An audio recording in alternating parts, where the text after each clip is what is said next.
Ja, Stojan, hvala lepa za to priložnost tudi, ki dejansko je kar edinstvena, da si tako zbereš en film izmed tisočih in potem v njem kaj poveš v kinoteki. Zelo sem vesela tudi, da vidim, da je film, kljub temu, da je bil posnet leta 2011, mogoče še vedno zbuja pozornost, zanimanje, radovednost. Zdaj, neposredni razlog, zakaj sem se jaz odločila za ta film, je seveda hkrati, poleg tega, da mi je bil pač film, da me je izredno impresioniral, ko sem ga videla, je tudi to, da se na nek zelo specifičen način ukvarja s tematiko konca, s katero sem se pred časom tudi jaz kar nekaj filozofsko ukvarjala iz zelo različnih perspektiv.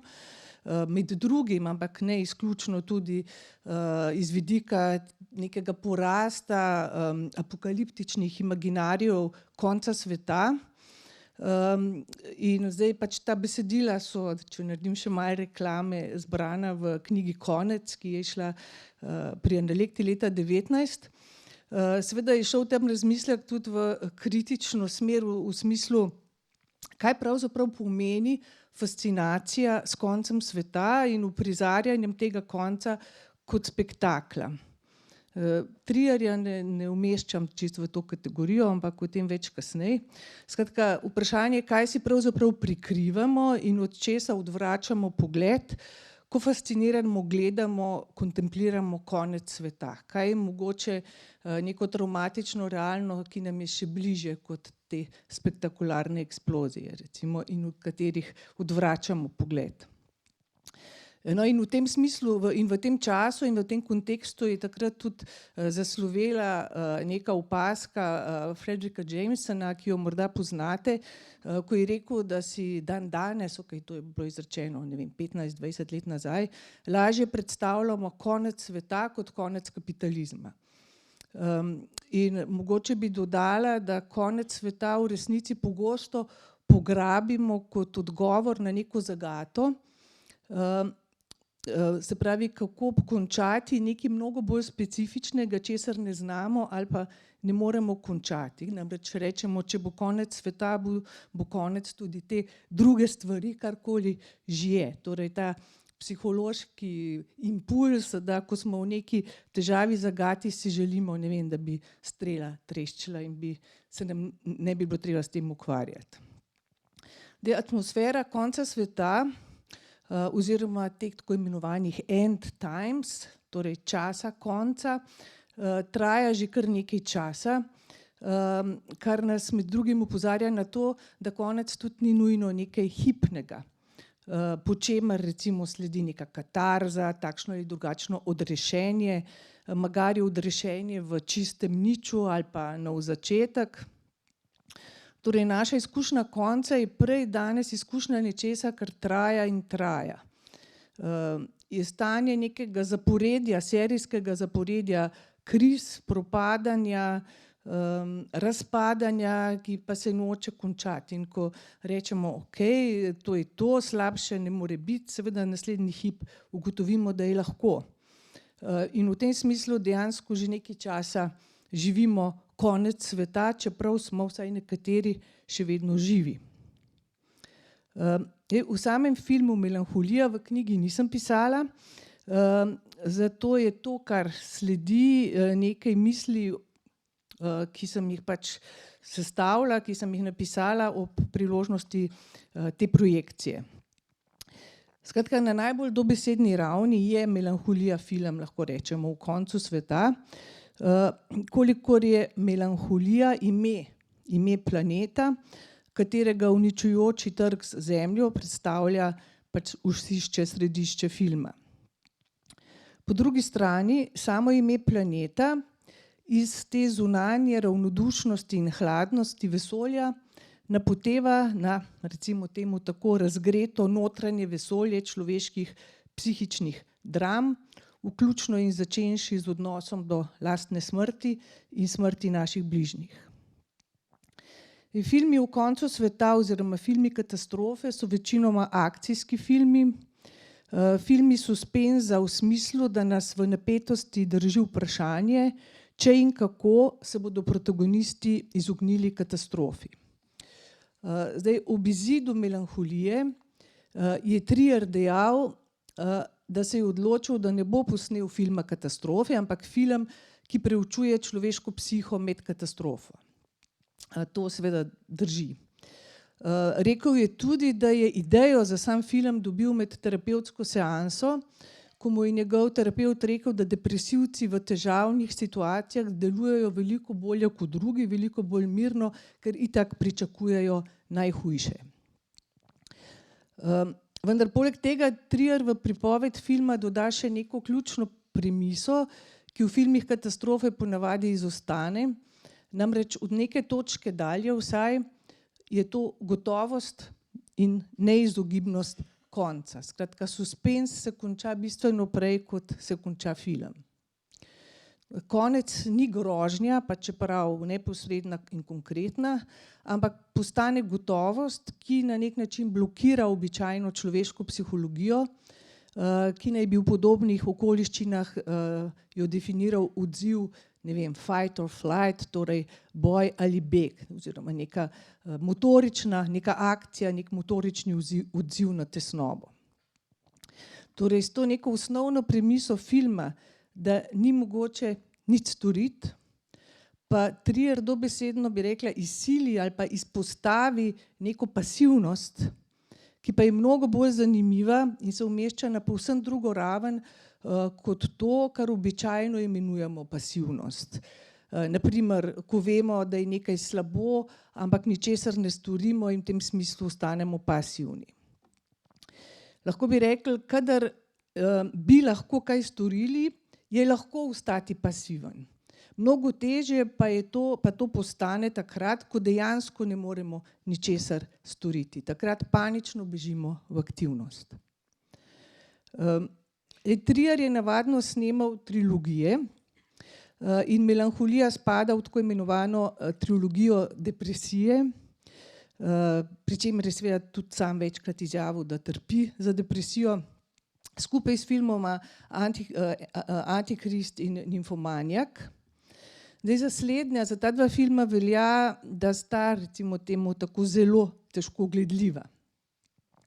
Ampak to nikakor ne velja za Melanholijo, ki bi jo morda lahko označili za neke vrste sublimirano depresijo ali pa suprimiran ta konec propad. Depresijo povzdignjeno na raven sublimne lepote stvari in hkrati sublimacije kot paradoksno najdene zmožnosti živeti, delovati v času konca. Torej, v filmu ni nič direktno grozljivega ali negledljivega, čeprav je njegov konec nedvomno boleč. Film je izjemno lep, opravka imamo z izrazito poudarjeno estetiko, ki v nobenem trenutku ne popusti.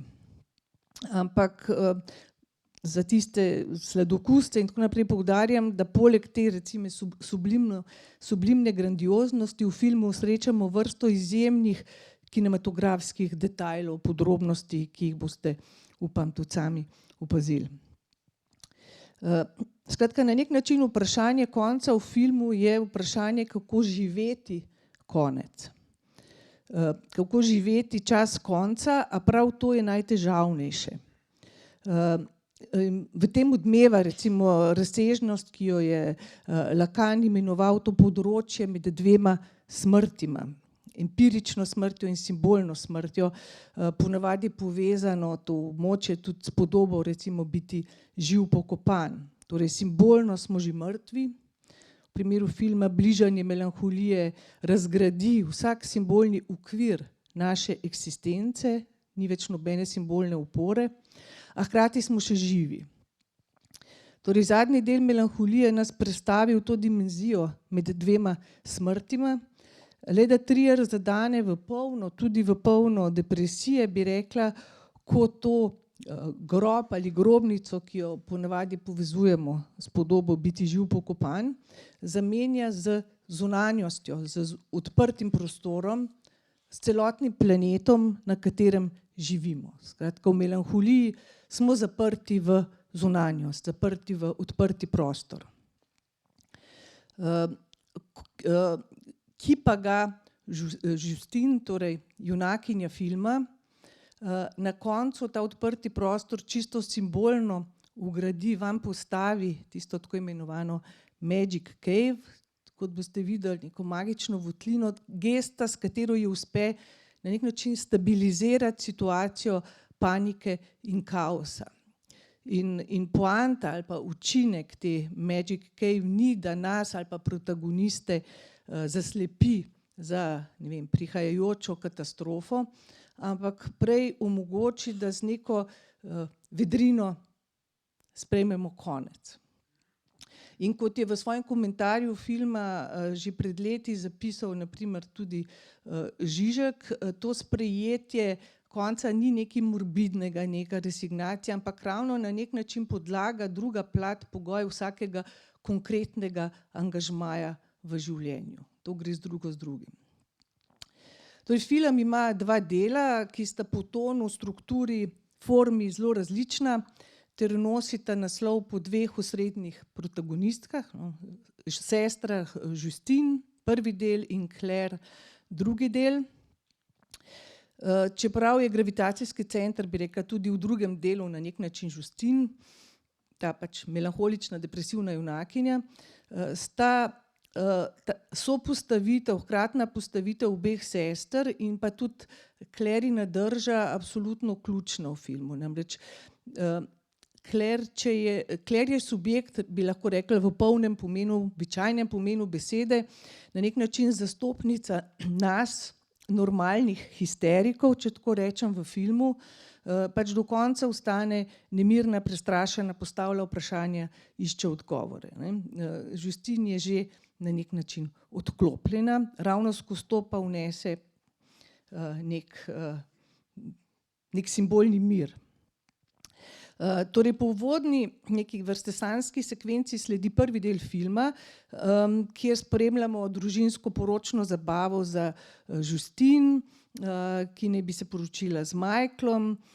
Torej, spremljamo njeno depresijo, sabotiranje lastne poroke, hkrati pa tudi avtopsijo družinskih vezi, ki ni brez skupnih točk z nekim drugim vidnim filmom danskega filmskega kolektiva ali pa gibanja Dogma, ki mu pač tudi Lars pripada, namreč Winterbergovim filmom Festen, praznovanje. Prvi del na nek način marsičem odmeva z filmom Festen. Kar zadeva drugi del, vam bom prebrala en kratek odlomek iz tega, kako ga opiše James Curry v knjigi Doing Nothing, ker se mi zdi, da izjemno lepo povzame to tonaliteto drugega dela. Skratka, takole pravi: drugi del Melanholije je redek prostor, ki ga von Trier v svojem opusu odpre možnosti, da vidimo, kaj lahko storimo, ko ni več ničesar, kar bi bilo mogoče storiti. Kajti čeprav vemo, da je igre konec, se nikomur ne mudi, da bi nas rešil muk. Če bi nam Trier ponudil le prvi del, v katerem pred nas razpostavi vse svoje običajne obtožujoče dokaze o bednosti človeštva in nato priklical planet Melanholijo, da človeštvo na kratko usmrti, bi šlo za najstniško fantazmo maščevanja, toda bolj prepričljiv drugi del filma nas hitro prisili, da pozabimo otroško nemoč takšnega izpada. Namesto tega smo postavljeni v stanje nekakšne viseče utopelosti ali pa izčrpanosti, lassitude. To je interregnum in Justine je njegova varuhinja, kraljica. Konec citata. Torej, mislim, da zelo lepo to zadane, za kaj tukaj gre. Skratka, lahko sicer rečemo, da je Melanholija kot planet oziroma ime planeta, da podvaja notranje vesolje ali duševno stanje osrednje protagonistke, igrajo Kirsten Dunst, ki je, mislim, da dobila tudi Zlato palmo za to vlogo. A nikakor ne kot metafora, ne podvajajo kot metafora, nasprotno podvaja ta notranji svet kot neka dobesedna materialna zunanjost, kot brutalno realna stvar, ki svojo hladno ravnodušnostjo nedvomno obstaja zunaj nje in hkrati razpusti vsak simbolni okvir življenja, ne samo njenega, temveč nasploh. In prav ta ravnodušna materialna zunanjost je tisto, kar Justin v zdravi hrumeče depresije in jo v nasprotju z ostalimi protagonisti naredi zmožno prevzeti pobudo in vsaj nekaj malega storiti. Lahko bi rekli tudi tako, seveda vsi vemo, da bomo enkrat umrli, a to dovolj uspešno pač potlačimo, utajimo, tako da nas v vsakdanjem življenju ne bremeni, ne hrumi, da lahko kljub temu živimo in delujemo, kot da ne bomo umrli. A ta recimo pozitivni vidik ima tudi svojo drugo plat. V trenutku, ko smrt preneha biti abstraktna gotovost in postane konkretna, časovno določena bližina, se vse spremeni. Ne glede na to, koliko življenja nam še ostane, nas ta gotovost smrti, gotovost konca praviloma pahne v neznosno tesnobo, pred katero lahko na primer, kot eden od protagonistov v filmu, s samomorom pobegnemo v še hitrejšo smrt. Po drugi strani pa ta gotovost lahko osvobodi nekoga, ki že živi v melanholični odtegnitvi iz realnosti. Ko smrt postane gotovost, Justin brez težav sprejme, da glede tega ni mogoče ničesar storiti, hkrati paradoksno postane edina oseba, ki je zmožna dejansko in dobro delovati v času, ki ostane. Nekako mirno, lucidno in konec koncev za skupno dobro. In mislim, prav pričo nje se na nek način šele zavemo, kako zelo naša zmožnost živeti sloni na utajitvi smrti. In kako krhka je hkrati ta zmožnost, ko se sooči z nečim, kar to zanikanje direktno, brutalno onemogoči. Prav v tej točki film Melanholija po moje prebije svoj recimo nek pripovedni tematski okvir. Namreč družinska drama srednjega razreda, katere avtopsijo gledamo v prvem delu, seveda tudi na koncu ostane znotraj družinskega kroga in njegove psihologije. Hkrati pa je prek Justine in njenega preživljanja tega zadnjega časa vpeljana neka perspektiva, ki je, se mi zdi, v današnjem svetu, pa ne samo v današnjem, nehote perspektiva milijonov ljudi, konec koncev, na katere ta hip padajo bombe, jih stradajo, izganjajo, ki skratka s smrtjo, ki so s smrtjo prisiljeni živeti. Ne kot z abstraktno vednostjo, da bomo pač enkrat umrli, temveč kot konkretnim horizontom vsakega dne. Seveda v tej prisili ni nič romantičnega. Nakazuje pa, da obstaja drugačna perspektiva, drugačna naravnanost od te, ki nas je nenazadnje in med drugim tudi pripeljala tja, kjer smo, vojne, podnebni zlom, sistemske razpade, kaos, ki se praviloma dogajajo drugje drugim, a v zadnjem času z ubijalsko gotovostjo prihajajo vedno bližje. Natanko tako, kot se neustavljivo bliža planet Melanholija. Tako da v filmu mislim, da lahko gledamo tudi nekaj, kar bi bilo napačno imenovati naša prihodnost, ker je to pravzaprav že sedanjost, pa čeprav še vedno mislimo, da bo nas nekako čudežno obšlo. Melanholija ne postavlja vprašanja, kaj še lahko storimo, da bi ta trg, to katastrofo preprečili. Vprašanje je radikalnejše, vzemimo, da trga nikakor ne moremo preprečiti. Bomo v času, ki ostane, poskrbeli drug za drugega in zgradili nekakšen krhki svet, ali pa raje pohiteli in naredili samomor. Končala bom s tem, da citiram dva kritika. Prvega, ki je Melanholijo opisal kot eno najnenavadnejših, najlepših stvari v sodobnem filmu sploh, medtem ko ga je drugi film označil za popolnoma absurden, pogosto precej dolgočasen.